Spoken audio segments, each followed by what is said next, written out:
All right, folks, here we are. Caught you to the airwaves, back again. Thanksgiving edition. Got the nice little spread here. If you haven't noticed, I got a special guest with me today. Lil bro. How's it going, guys? Brandon in the house. It's awesome. Brandon came through on a Wednesday this week before Thanksgiving. Had a great Thanksgiving, right? Oh, really good, really good. Mom went fucking ham on the dinner. Plenty of prosciutto. As you can tell, this is like day 5 in a row of eating prosciutto and leftovers. I had like my 15th plate last night. I've been eyeing it since you put it here, and I'm like trying my best to hold back. Let's see. We'll see who digs in first. It might be me. Yeah. So here we go. Here we go, baby. Yeah. So big day, Sunday here, upstate New York. Brent, I was gonna ask you, are you like you've been here kind of long now? Are you missing do you miss Myrtle Beach at all? Like, do you think like I can't wait to go home? There's times, but because I'm there majority of the time, I love being up here. Yeah, yeah. It hasn't been long enough yet. Oh man, every time I come up here, it's like a treat, and I only just left it like so 6-7 months I mentioned ago, in the last podcast how you were like boxing again, and which by the way I did mention too. He got his first win not too long ago. Not his first win. How many fights did you have before this last one? 1, 2. I had 3, and this was my 4th. This was your 4th one. And you won this last one, which was. And how long was that layoff? Do you know? Thanks to my team and thanks to incredible training. Shout them out. What's the team? Beast Boxing, Myrtle Beach. Dang. Best boxing gym I've ever been a part of. They know what they're doing down there. And they got affiliation too with like a bunch of big fighters. Glover Teixeira, you said. Yep, a lot of famous people been through there. They're USA Boxing connected. She's friends with Christy Martin, who's a boxing Hall of Famer. They know what they're doing down there. That's what's up. Yeah, I mean, and then you had a fight lined up right before. That was the plan. You were gonna have a fight the weekend before this week, and then what happened? They couldn't find a matchup. Yeah. I was the last second when I got back from the last vacation. They wanted to put me on one last minute, which I was like, you know what? I'm not gonna make weight for that one. Let me stick to the 19th. Like one every month. They do a lot of them. There's multiple a month. And then that one, a bunch of people signed up for, but only a few people got matched. But that's the way it goes, they said. In that sport, they said anything happens. And that was in North Carolina, right? Yep.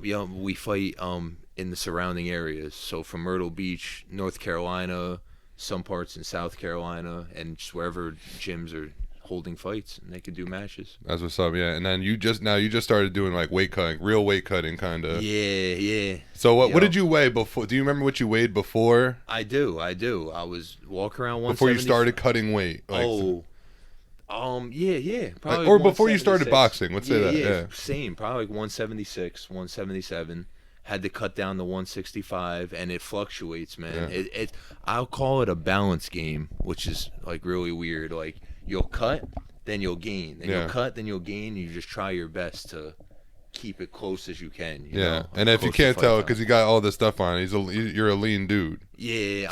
So like 10, 12 pounds for you is not like an easy thing to cut. That's true. I did hear that a lot. It's like you don't have much to lose. Yeah. That's what they were saying. Yeah. So.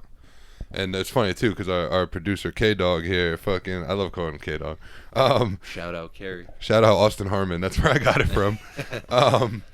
What's it called? You guys both are the 2 people now in one room that I know in my entire life that eat as much as you guys do and never get full. Like, you guys could just eat for days. I hope that lasts forever. So we'll see what happens. It's an ongoing joke that, like, we're at the table for Thanksgiving for a long time already, stuff in our face. Everyone goes, sits down, starts watching some football, and Brandon's just like talking from the kitchen table still on like plate 8. And the funniest thing, I'll be like, or Brandon will just be like, "Oh man, I'm stuffed," and he'll be like, "Brandon, you want some cheesecake?" I'm like, "I'll try a little bit."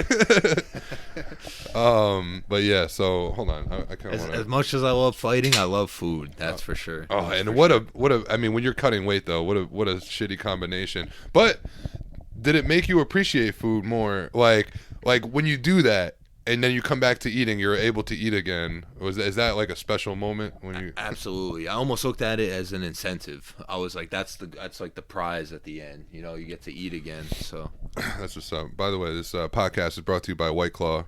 But I get so much shit for drinking White Claws, specifically from the homie Dana. But listen, guys, this is leftover shit from someone else's. It's all I got in my fridge. So that's I don't know what to tell you. It's White Claw for today. Yeah, damn. I just can't stop. I just like I catch the prosciutto and I'm like, it's getting close. It's getting close. And I stuff my face like before bed with another plate of fucking Thanksgiving shit. So, I mean, what else though? So yesterday we had an interesting day. Yesterday, we took the bikes down to Hoboken where my mom lives, and we did like what I want to say it was like a 36-mile bike ride from Hoboken to Coney Island, and we saw saw all the Coney Island shit, the Wonder Wheel. We'll post pictures of this too around this time. Mark that. Post a bunch of pictures we took from this little trip. And also too, which it'll be easy, but we'll post a picture of Brandon in the boxing shit too. Okay. Do you have a good picture in the boxing gear? Like, I have a few. I remember I was tight at you because the day you cut weight. I was like, you didn't take a picture like flexing after cutting weight and training. I was expecting it to be like that, and it literally was someone not even paying attention. They went, step on the scale. All right, get out of here. I was like, all right. Well, that's the amateur boxing for you. It's not like it's not like glamorized like the professional. Which, I know what you mean. When you're that light, you look like shredded. If I'm being honest though, even in boxing, like big boxing fights, they don't really like promote the actual weigh-in like that. Yeah. That's a good point. That's another reason why UFC is more like glamorous in certain ways. UFC has like DC, Laura Sanko, and then fill in the other people, and they literally sit at a desk and wait for them to come up, and then they're like, "Oh, let's see what happens here." It's like a whole thing, but yeah. So that was awesome. The bike ride. 17 miles there, 17. Oh my god. So and then you said 34. Oh my god. Speaking of too, I still have to post this on my Instagram because this guy deserves a major shout out. We get off the ferry from Hoboken, and from Weehawken. I'm sorry. We biked down the Weehawken and then took a ferry, and we get off literally 2 seconds. Brandon pops his tire, and we're messing with the tire, and a lady walks by like 2 seconds after and is like, "Oh, there's a guy that just out of his van fixes bikes like 2 blocks to the right, blah blah blah." And we're like, "Oh, okay, yeah, we'll check it out." And then sure enough, 2 blocks, quick walk, bam, this guy's just in the van, no one around him. We're like, "Yo, can we fix a tire?" Bam, gets it done in 2 seconds. Oh my god, amazing. Light work. Lifesaver. I know. And then we bike all the way to Coney Island, and then his second tire pops because this was an old bike. It was a fill-in bike that we needed with thin tires to make it happen with thin tires, and this bike obviously hasn't been used for a while. So, but luckily that back tire held up all the way to Coney Island, and then we look it up again. It's like a mile away, bike shop, and what's his name? Let me try and find it. Which one? The van? Yeah. I know. I took a picture the too. Girl too. Like only in New York they talk about that. Like ran the person on the street. Was like, hey, if you need a bike fix, so and so. It's like, thank you so much. Fucking tire popped, and then just like we're like, damn, what are we gonna do? 2 seconds later, what lady walks by? Oh, guy around the corner fixing bikes. Gotham Fix, certified mechanic, mobile bicycle shop. I don't know if we're gonna be able to see this, but we'll just try our best. I'm either way. Doesn't matter. For sure. Thank you so much. Gotham Fix, baby. I mean, this guy was the man too. In Manhattan. Yep. Downtown Manhattan. Yep. Off of Greenwich. So yeah, I mean that was beautiful. That was a great day. It was like kind of nice out, like in the 50s. I mean I was sweating, right? I was breaking sweat. Yeah, for sure. We had the bike over the Brooklyn Bridge. We biked that last stretch in Brooklyn. I'm sure people who know what I'm talking about. Tacoma. Oh my god, Ocean Parkway. So. Yeah. So the thing was, it was like the whole way we're going through the city, it feels like nothing, and then all of a sudden you get one straightaway. It's like 5-6 miles, and you're just like, God damn, when does this shit end? And it's like a bumpy road, fucking Jews everywhere. I mean, it was just a fact. But it was fun. It was a fun ride, and then we got food after. I fucking chugged like 2 tall boy fucking Oktoberfest, stuffed my face with a Philly cheesesteak, buffalo wings, and a lentil soup, and I swear to God, I almost threw up a couple times on the way back. I was sweating from pure food after that. But yeah, no, it was a beautiful ride though, nonetheless. And then what else? And then, like I said, today's Sunday. We got both our teams playing today. Brand's a 49ers fan, right? Big 49ers fan. Niners. Day one shit. Same with me with the Eagles, as we know. True, very true. Shout out Brian Dawkins. All black today, baby. We're having a great year as well. Yep. Fucking 9-1. Looking for 10-1 against the Packers tonight. Sunday Night Football. You guys play the primetime 4:00 slot. That's gonna be fun. We're gonna turn up for that for sure. It's gonna be a good one. Hell yeah. Yep. Fucking hell yeah, baby. So yeah, I mean, where do we start with this MMA shit, huh? We have to mention that Kayla Harrison fought this weekend on the PFL and caught her first loss. What's it called? Look, can you pull up the PFL card actually? Because there was actually just PFL. Just Google that. I just want the whole card if we can. Maybe their website. Yeah, there we go. Just because there was a lot of ex UFC fighters on this card too, and a lot of people won millions of dollars on this shit. Results. Yep. Scroll down. Yeah. So keep going. All right. Oh wait, go back up. Yeah. So Kayla Harrison took on Pacheco, who's a Brazilian fighter, and she has fought Pacheco before. Now I heard someone say they fought twice before. I only caught one of them, and it was easily Kayla Harrison's hardest fight too. Like she didn't get her out of there like so easily like she does. Like destroys these other girls in like one round. Pacheco's a big girl. This is lightweight. I mean, what girls fight at 155? That's true. This is 10 pounds below what you fight at, Brandon. And you're a big dude. What are you, like 6'2", 6'3"? Yeah. Oh yeah. So 6'2". Big dude. So and like these girls fight 10 pounds less than them. And I know, Jesus Christ. Tall? If I'm being honest with you, you know, we always talk about people always like to be like, oh, like how you think you'd hold up against a female fighter or whatever. They're no joke, man. Kayla Harrison is They a judo punch black just as belt. hard. She will toss us. Like she's the one girl that's like, you know, when you're a judo black belt, you will get hip tossed and break your whole shit 66 going against this girl. inch reach on a woman. 5'8", 155. You know, I mean that's just what she weighs in. She's a That big she girl, cuts down to strong 155. So she probably walks around the same as you. But yeah, so it sucks. She you know, it sucks, but it doesn't because on the other side, Pacheco gets like $1 million check. You know, this poor girl. Think about it. She's in the PFL with Kayla Harrison, and it's like, you know, already the PFL's competition isn't as like quite stacked as it is like in the UFC or a Bellator. You know, obviously we've always heard crossovers of maybe Amanda Nunes fighting Kayla or Chris Cyborg. We tried to get Kayla over to the UFC, but she, you know, they paid her out. She stayed with them. And it's like, all right, she's just going to run through more girls in the PFL. But no, Pacheco said not this time and came out with a unanimous decision win and got $1 million check for it. So shout out Pacheco. She deserves it. Look at that. It said she's minus 790. It was more than that going into it, I'm pretty sure. But all right, scroll down. Brandon Loughnane versus Bubba Jenkins. Who won that? Because you see, this was on a Friday night. It's pay-per-view, family, Thanksgiving week. Wasn't able to be as like zoned into the outside MMA world. But Loughnane got the dub. What's it say? Does it say how? $4-0. TKO round 4. Wow, nice. And that was a high fight. But these are two high level fighters. I know Loughnane is definitely making a name. Bubba Jenkins no joke either. I would like to go back and watch that one as well. But again, another $1 million check. A lot of $1 million checks given out. I saw Olivier Mercier, who's a Canada fighter, fought on this card too. Also got a dub, and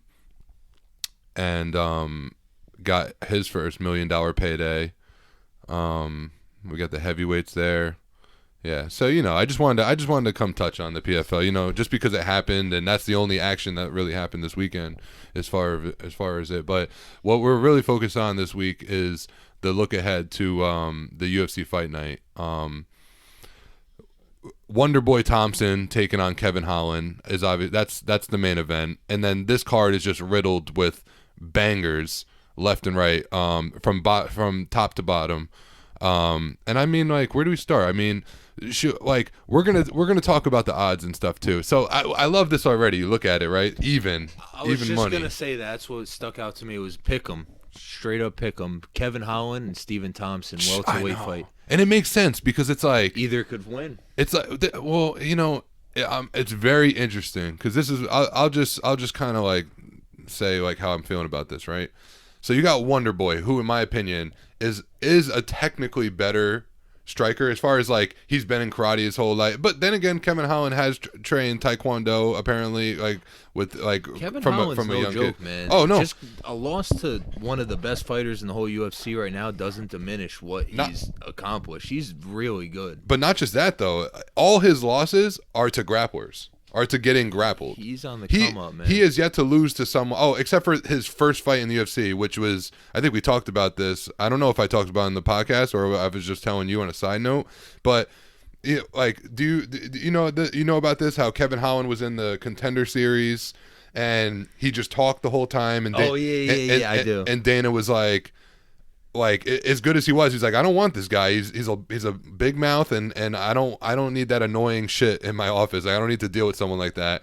And then a fight with Thiago Santos fell out, and he was like, call Kevin Holland, see if that kid will take this fight because he's always talking shit. And he did, and he took the fight. Wow. And he fucking gave him like an incredibly hard fight. He lost a slight decision, but he lost that one. He lost, but he talked shit the whole time and was clowning Thiago Santos, who was in his prime.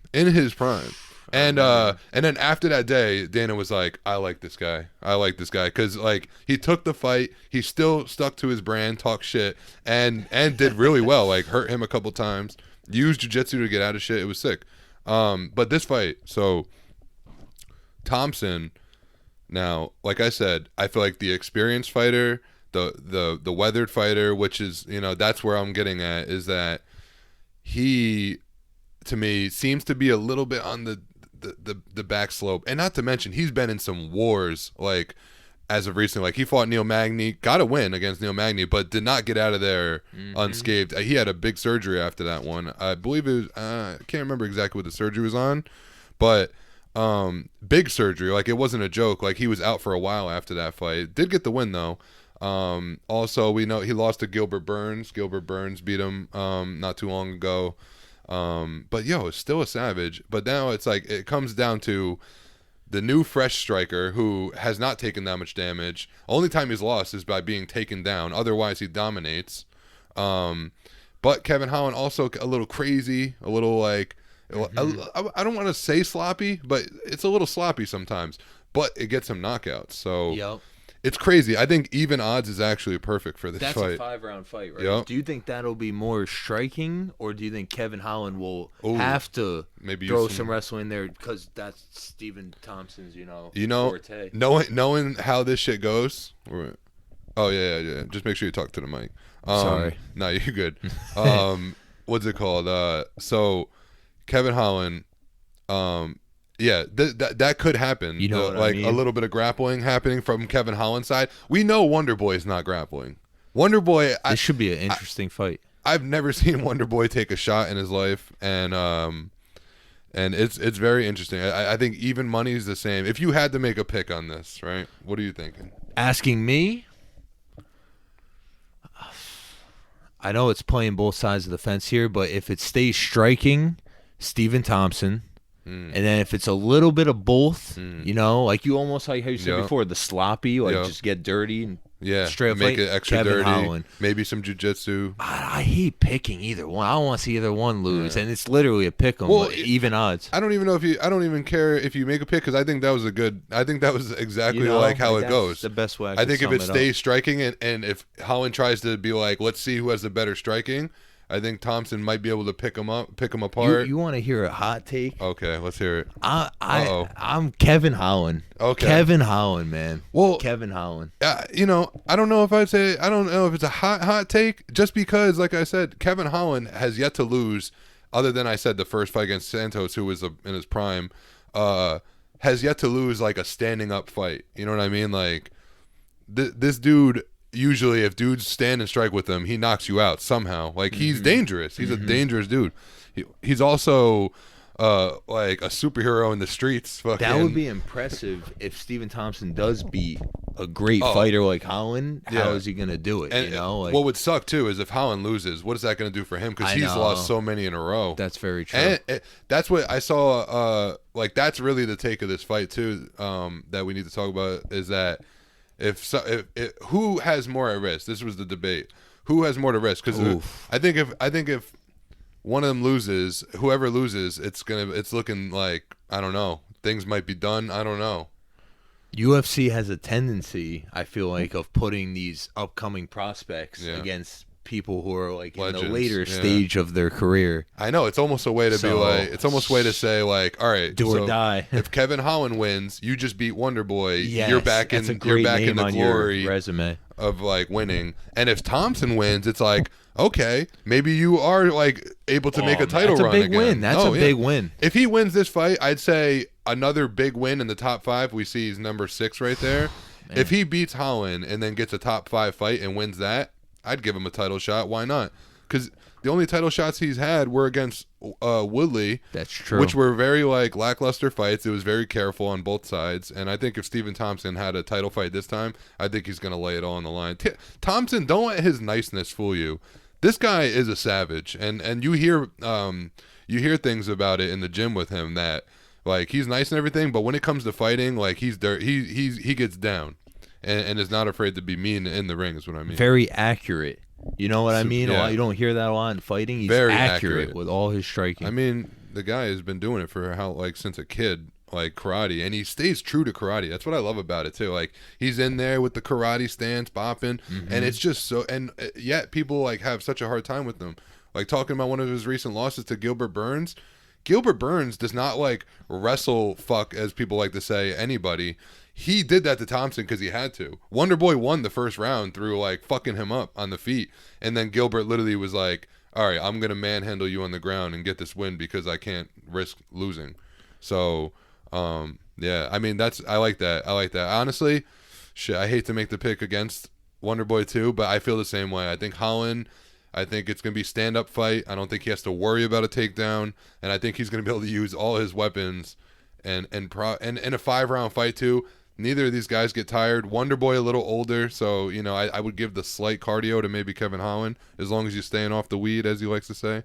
You know, he said as long as he stays off the weed, his cardio is A1. But yeah, so I like that. Kevin Holland, great fight. Listen, even odds could go either way, but if I'm being honest, at even odds, I would expect Kevin Holland to kind of be a favorite in this.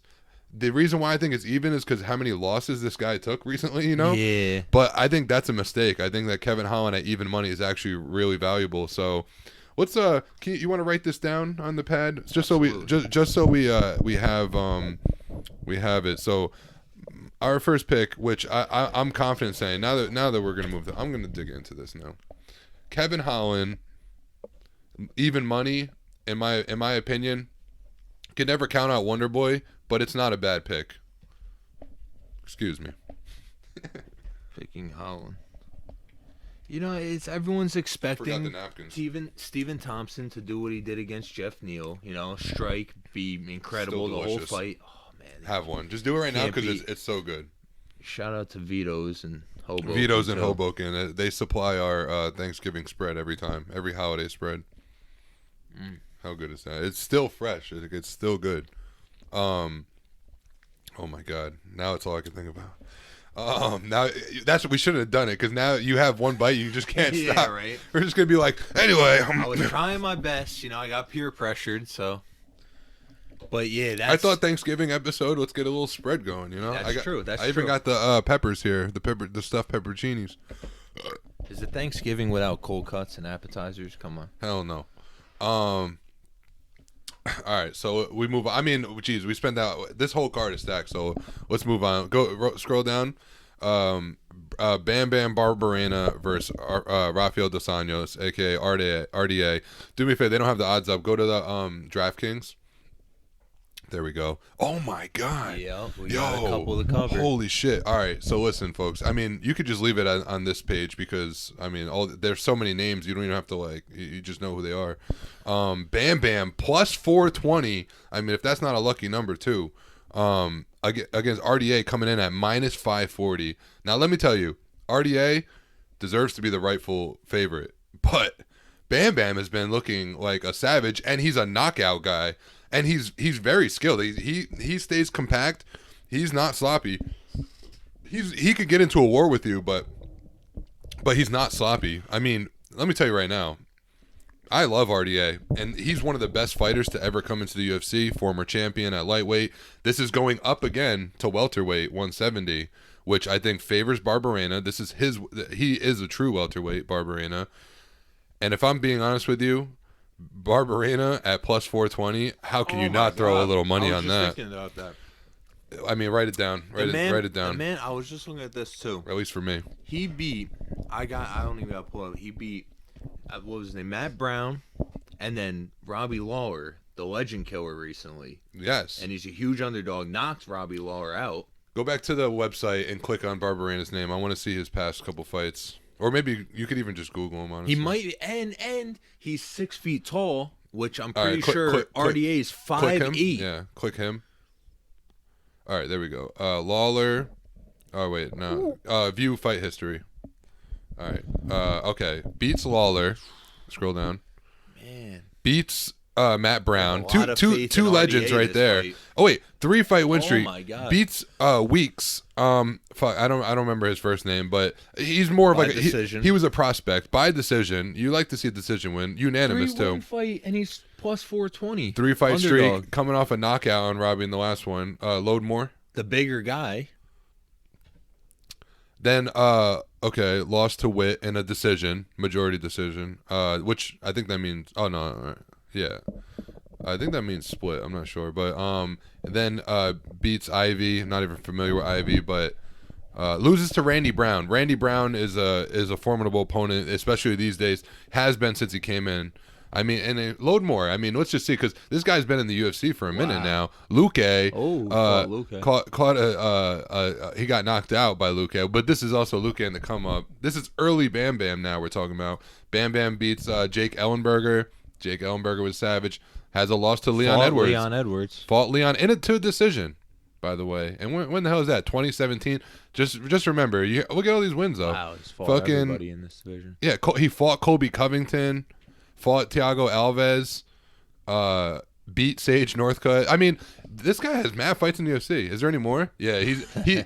Well, why are you laughing at him? He could have been, man. He could have been. No, good. because he is like a character. Like he was like at the time he was the youngest kid in the UFC, and he talks like this, and I'm just so happy to be here, and I'm gonna do all the. That's like oh my God.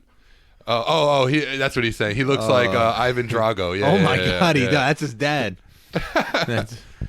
Yeah. But yet he's the nicest, like, fucking springy American kid ever. And now he's fighting in China with the ONE FC or Japan.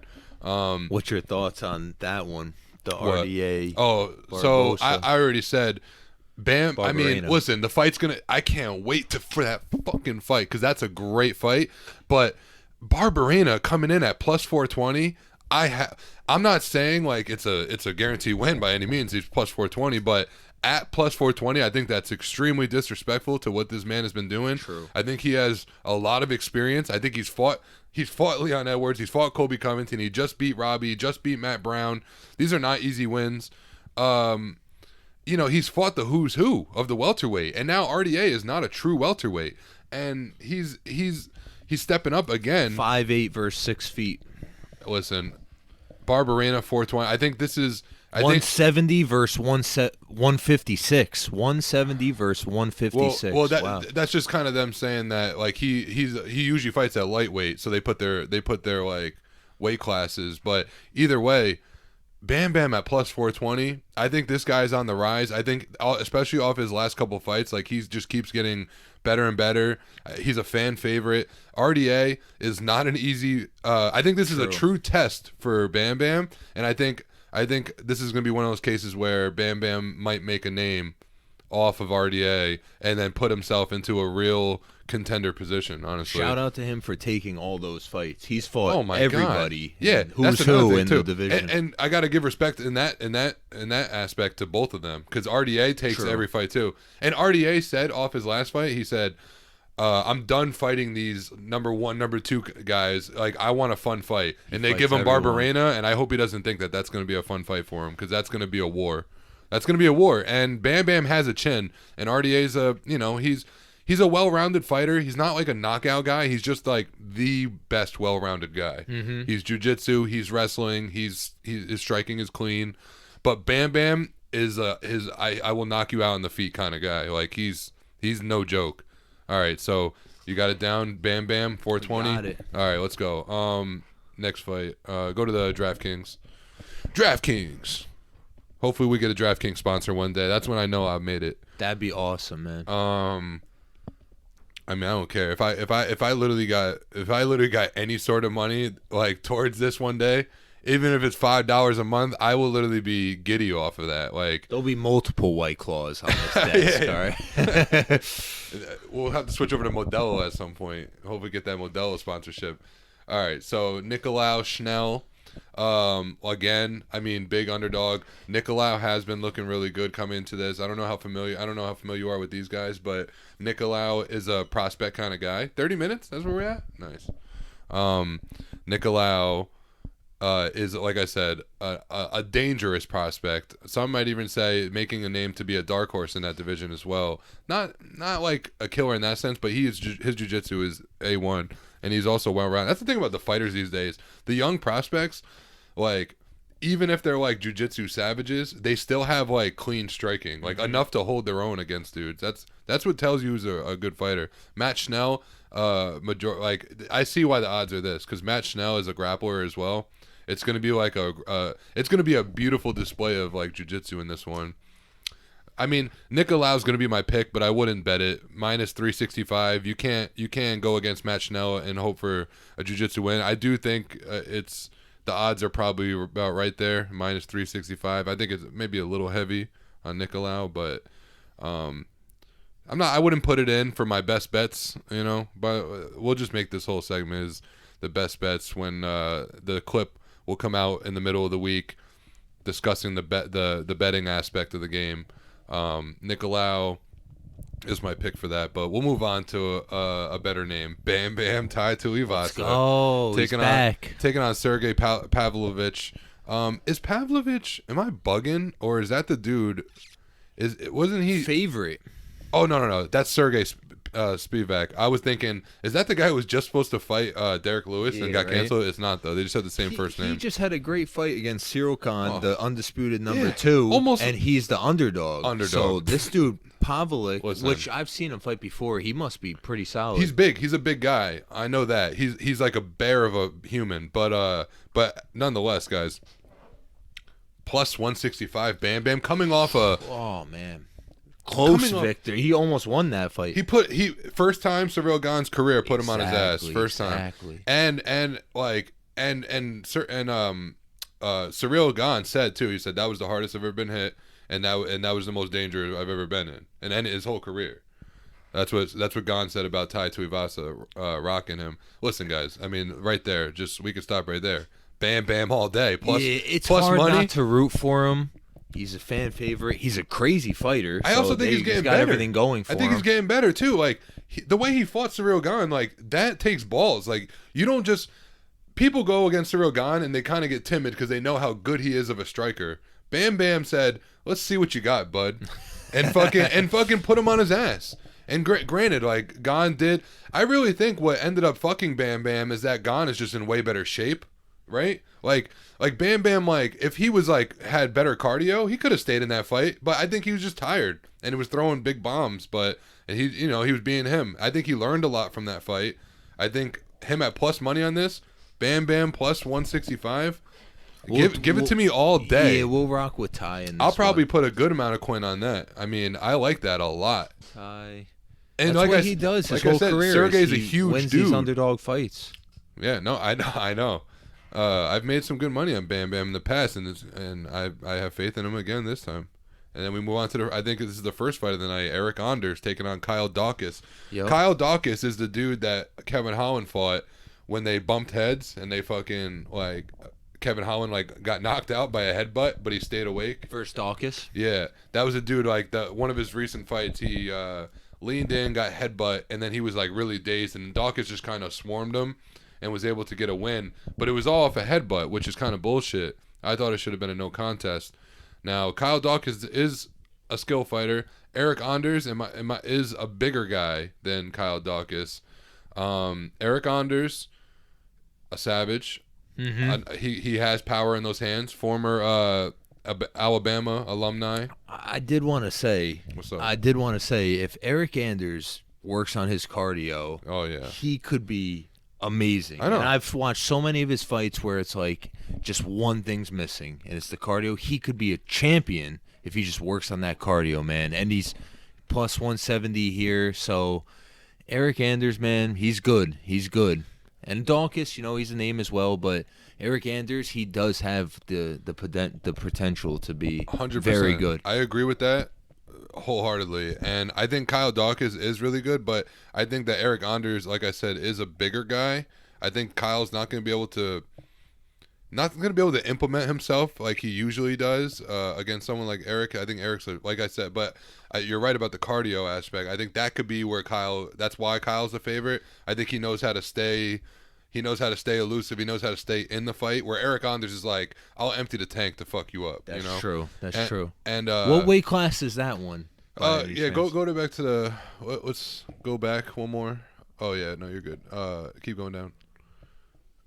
Why is it not there? Oh, there it is. Right there, middleweight. All right, so his normal weight. Middleweight. class. Okay, this is good though, because Eric Anders goes up to light heavy all the time. That's why I was asking. He's a big guy, and that's a huge jump.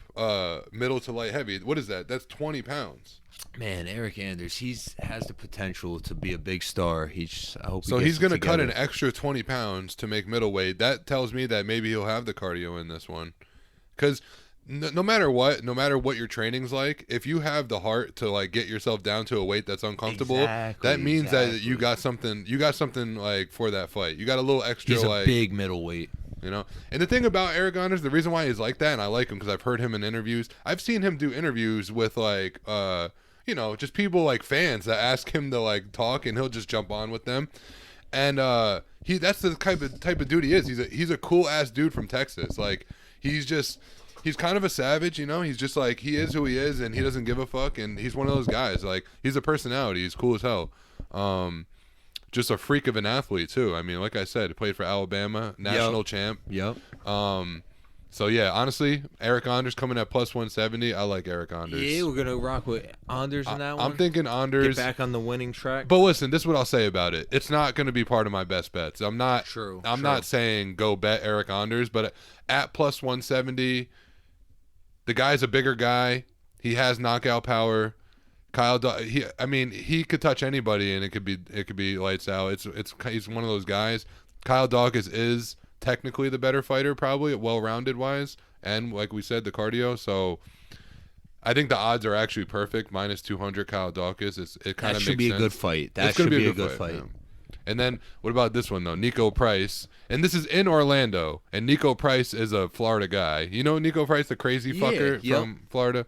Even Philip Rowe sounds very familiar. Philip Rowe, solid. And this is probably the right odds. I think they're similar body style. Go to the website. Because I know both these dudes are some lanky, like, crazy looking dudes. Oh, yeah. Click them. Let's see welterweight fight. Let's see what their this is almost even money too. Both coming off a win. Rowe bigger 6'3", with a 4-inch reach advantage. But I'll tell you what though, Nico Price gets better and better, and like he's not just a sloppy like dangerous fighter. Like he actually has a lot of skill. I'll never forget like one of my favorite knockouts from him. He had Randy Brown, fucking Jamaican Randy Brown, another dude who's like 6'3". Randy Brown had him in a dangerous spot on his back, and but they were against the cage, and Nico Price knocked him out with hammer fist from his back. Like, really? It was brutal. Did he beat ever Cub Swanson? Who, Nico? Yeah, no, that's different weight class. Different weight class, yeah. But click Nico Price. Let's see Nico Price to the left. And then go to load more on the right. Oh, he beat Cowboy Oliveira. Cowboy Oliveira, yep. Now, I know he does have a few losses, but I've watched all this dude's fights. He's never not in there. Like I said, he fought Michel Pereira. And by the way, that fight was arguable because Michel Pereira gassed out in the third round, and Nico was definitely all there beating on Michel in the third. I remember that. But yeah, Michel still got the win because the first two, how he always wins. A draw with Cowboy, which was kind of weird. Lost to Luque. He's fought some names. By the way, almost knocked out Luque in that fight. Had Luque on fucking Queer Street. Knocked out James Vick. I mean, James Vick was getting knocked out by everyone around that time. Keep going. Fought Jeff Neal. Jeff Neal before that. Keep going. Tim Means. Win. He knocked out Tim Means. That's fucking says something. And Randy Brown. Knocked out Randy Brown. The one below it. Kerry, go to the odds for this one again. Yeah. So we got Nico Price is minus 140. Okay, so see his names. What do you think about that one? I like Nico Price at minus 140.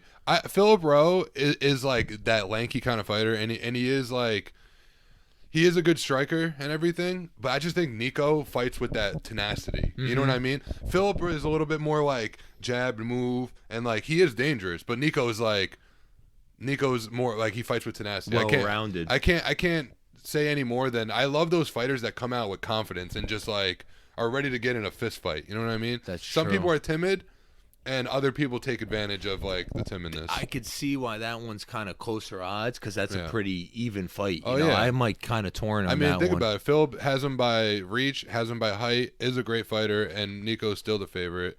I like Nico in this. He's fighting out of Florida. You know what I mean? Hometown hero. He's gonna be. I want to see him in the post fight, like just screaming at the top of his lungs, bugging out. We got Angie Hill before this. Emily Ducote. I just saw a highlight from her. Fucking what a brutal head kick knockout. In a previous fight promotion.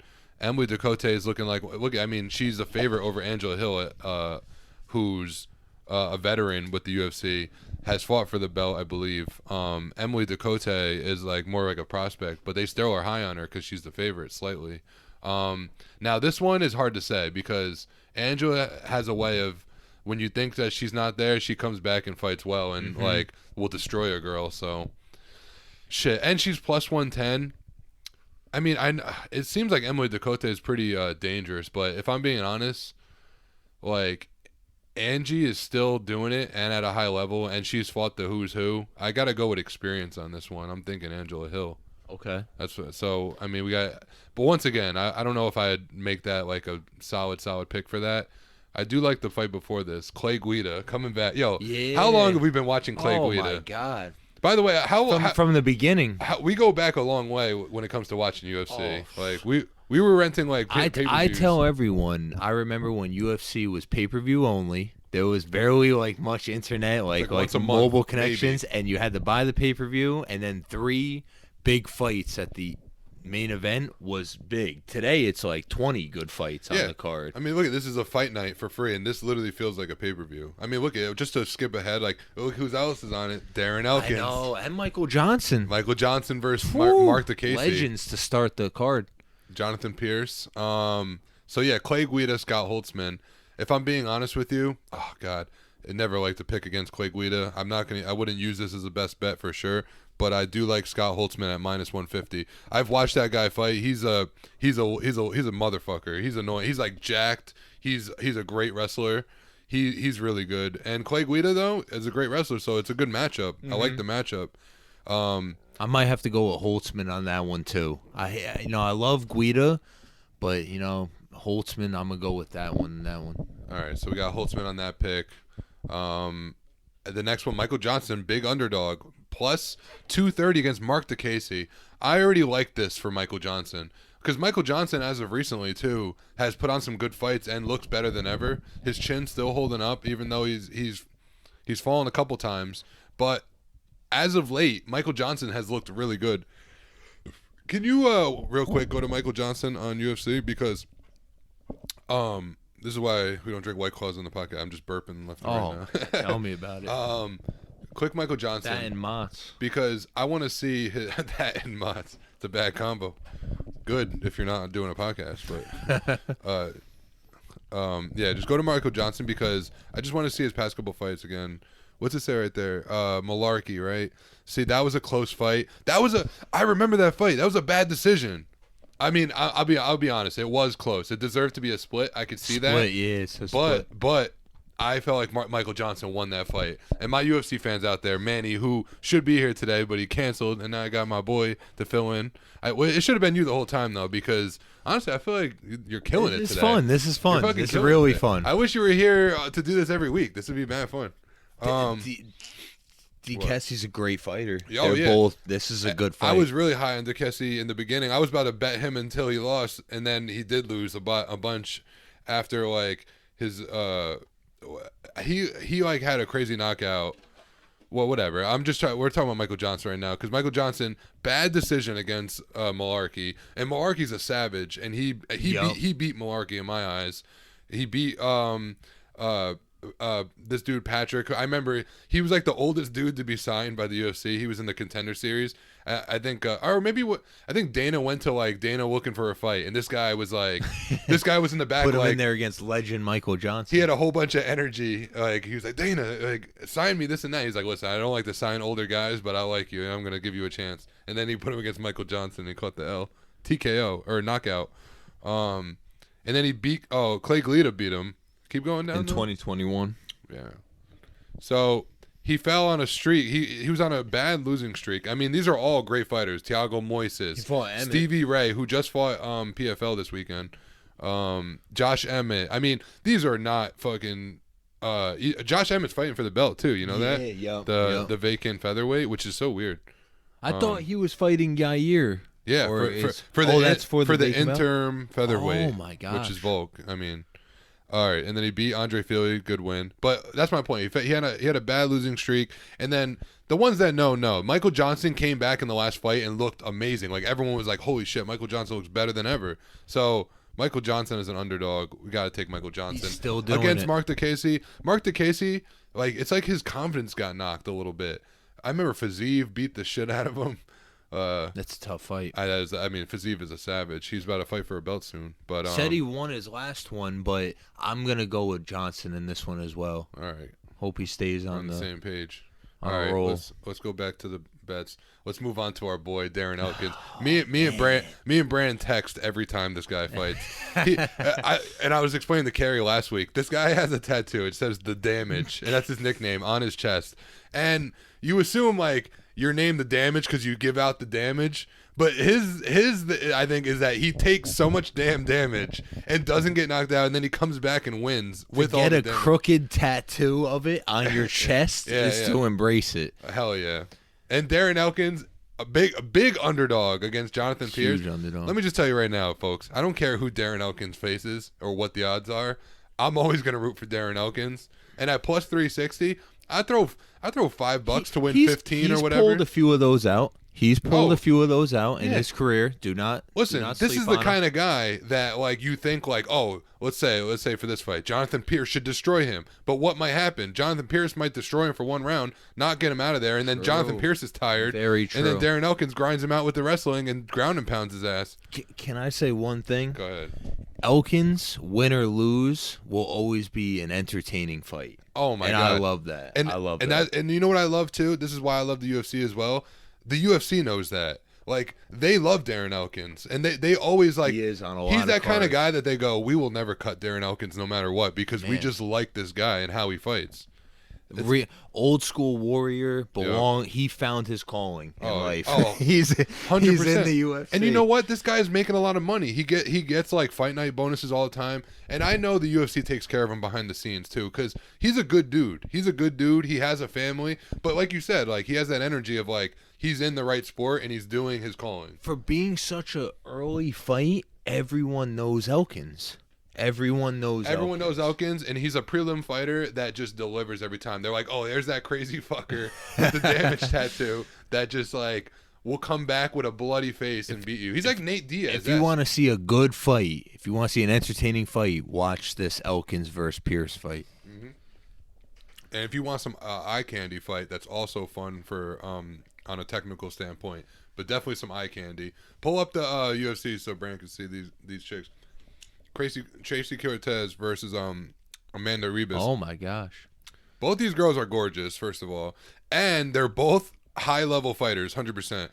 Tracy Cortez, I said last time, I've been following her since Invicta, which is an all women's. I got some mozzarella on the mic.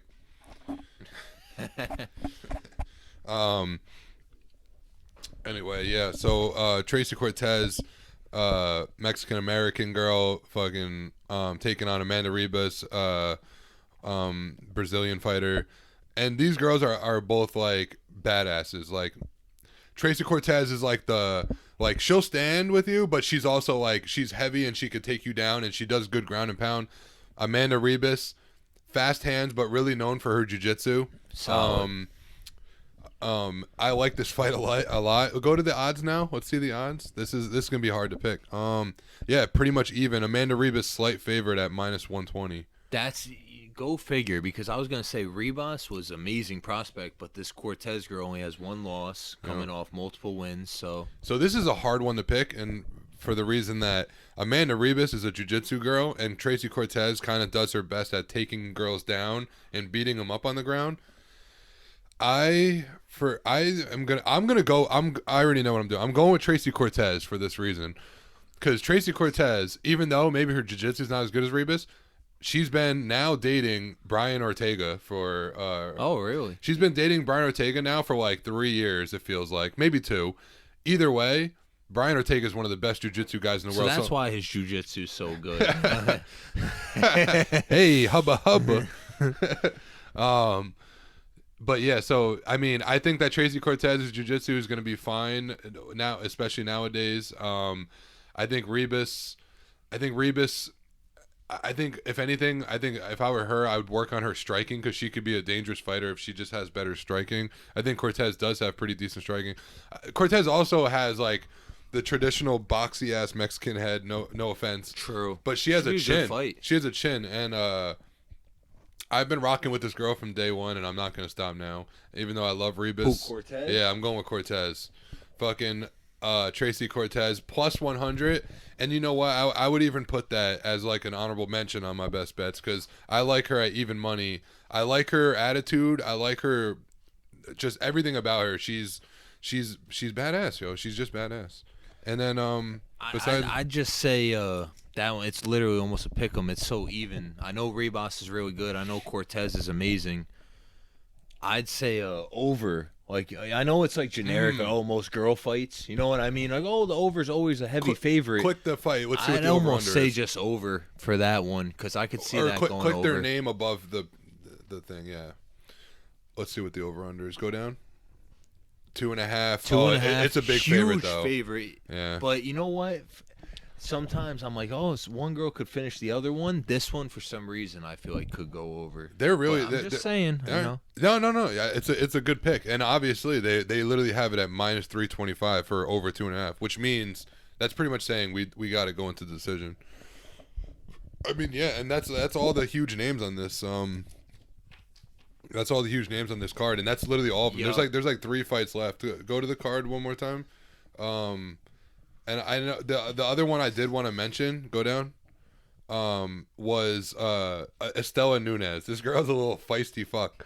Now go to the odds. I want to see what the odds are on that, just because I've seen her fight before, and wow, +270. Okay, so I'm not familiar with the other girl, so this is my point. Like, I'm not gonna sit here and make picks on shit that. Like, the other girl's -325. I'm not even crazy familiar with her. I'm assuming she's like a Contender Series fighter or something. First fight of the whole night. First fight of the night, and she's a big favorite. But hey, Estela Nunez, I seen her fight, and I think, if I had to say anything, at +270, she might be worth it. But either way, I'm not familiar with the other girls, so that just is what it is. But that's a fun card, right? That's a crazy card. Oh my god, you're gonna be for watching a fight that. night, amazing. So we have all our picks. So let's just recap it now. The one, like, our big picks on this. Kevin Holland, even money. We like Kevin Holland. I mean, the younger, taller, he's a dangerous guy, Wonder Boy. Possibly hungry. Possibly, like, yeah. And also, this is a fight where he's like, I know I don't have to worry about the takedown. The UFC has given me a million wrestlers in a row. It's finally gets his own pick. RDA versus Bam Bam. We're going Bam Bam just because he's a Plus 420 underdog. I'm going to bet on this today to make sure I don't lose out on these odds because there's no way it's going to keep going in favor for RDA. Just keep it striking. Bam, bam. Keep it striking. Watch out for the takedown. That's really what you got to do is watch out for the takedown. Stuff that takedown. Sprawl your fucking ass off. Nicolau. What did we pick it? Did we pick it? We got I said 300 for the Skrull guy. And we did, that was one that we're not like. Nicolau's the pick, but he's minus 365. I mean, that's not like, So this is what I'd say. It's tough to put up $36 to win 10 or 365 to win 100. You know what I mean? That's why in the UFC they say anything could happen. Yeah, so 100%. And so my picks on this, the best bets we're gonna go with are Kevin Holland, even money. Bam Bam, huge underdog for the dog pick. I mean, let's be honest, plus 420. That's them saying that. I'm not saying he's gonna win, but I'm saying for your money, I like that a lot. Tai Tuivasa, slight underdog. Gotta go Tai Tuivasa. Good value. Great value there. Just came out of a huge fight with Cyril Gane. Dude fought his ass off. Did more to Cyril Gane than anyone's done. Another underdog, Eric Anders. Anders. Dogs is nice, but Eric Anders is definitely an honorable mention pick for sure at plus 170. Nico Price minus 140. Nico Price is definitely a big pick I like for this one. And can you just real quick one more time go to the whole card, and scroll all the way up. So wait, hold on, go down.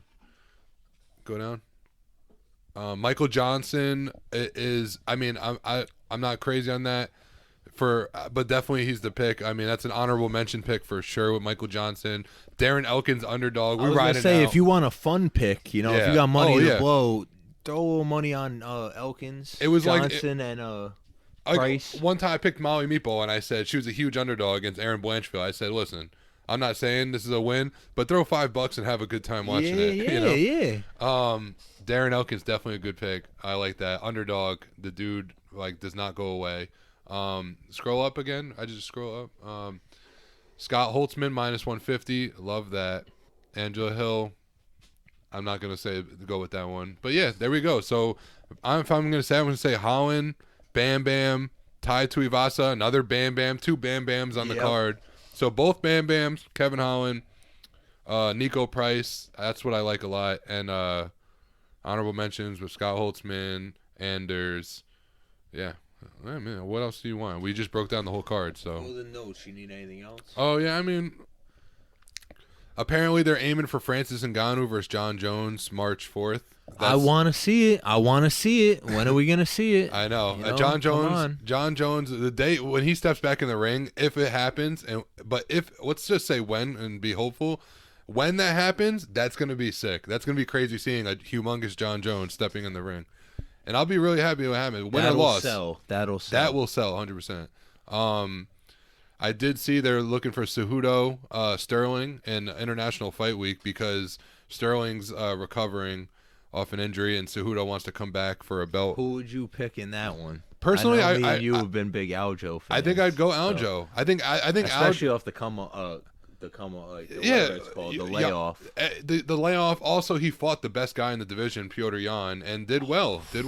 True, very true. And then actually, that's a good point towards the O'Malley fight if they ever fought. Oh yeah, Aljo did good against Jan, better than O'Malley did. Don't forget that. Oh, but O'Malley was kind of a pure striker. That's why Sterling was able to take him down and shit. But that would be scary too.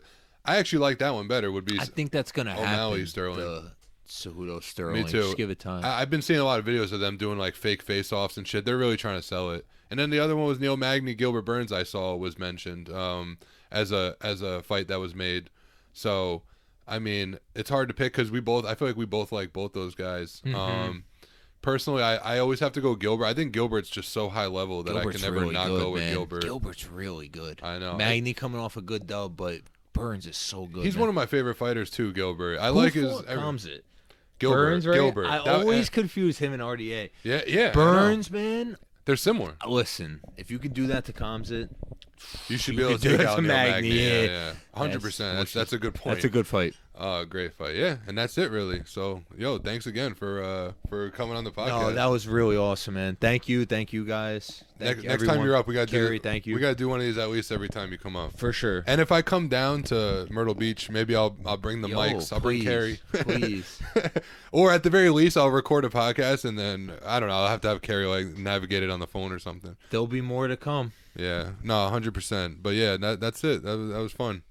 All right, folks. So yeah, till next week. Apparently, Manny said he's coming next week, so we'll see if Manny makes the appearance next week and doesn't bitch out again, little bitch ass with his bitch ass Cowboys, whack ass Cowboys. What are they? Second in the division to who? Us, the real NFC East champions. No, I'm talking shit, and then I hate to jinx myself, but that's how confident I am. All black, baby. Fly, Eagles, fly. Niners at 4 o'clock. We both getting dubs today. Oh, let's go. Throw some money on that. All right, yo, that's it. Peace. Thank you.